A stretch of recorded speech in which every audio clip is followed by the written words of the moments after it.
নমস্কাৰ, ফিল ইয়ৰ পজিটিভ এনাৰ্জিলৈ আপোনালোক সকলোকে স্বাগতম জনাইছোঁ। আজি এই ভিডিঅ'টোত কেইটামান মহৎ লোকৰ বাণী আগবঢ়ালোঁ।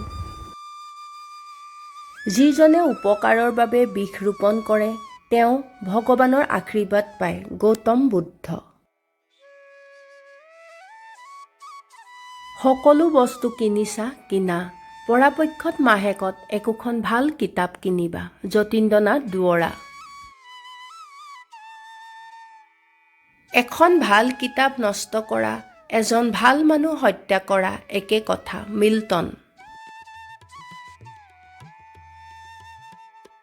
মানুহে যিমান কিতাপ পঢ়িবলৈ শিকে, সিমানে ভাবিবলৈ শিকে। জৱাহৰলাল নেহেৰু।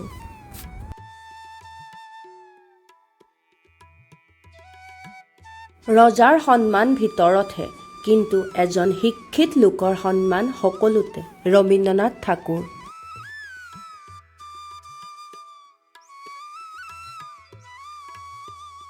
মানুহে মানুহৰ কাৰণে নাকান্দিলে সি মানুহৰ যোগ্যই নহয়। স্বামী বিবেকানন্দ।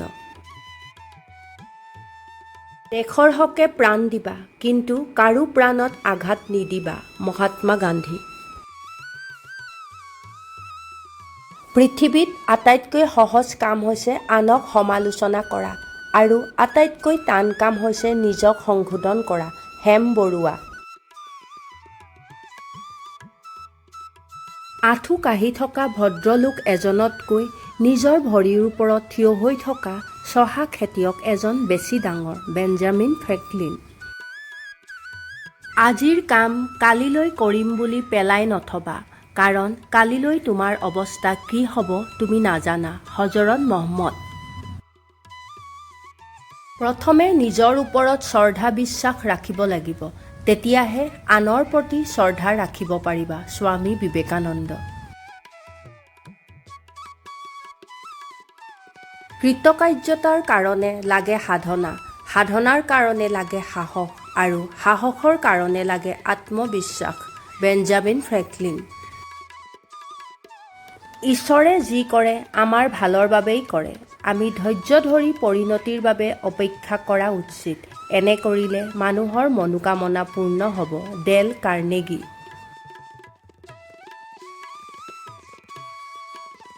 মূৰ্খ লোকে সুন্দৰ পোছাকেৰে জ্ঞানীৰ সভাতো স্থান পায়, কিন্তু তেওঁৰ স্থান তেতিয়ালৈকেহে থাকে যেতিয়ালৈকে তেওঁ মুখ নোখোলে। চাণক্য।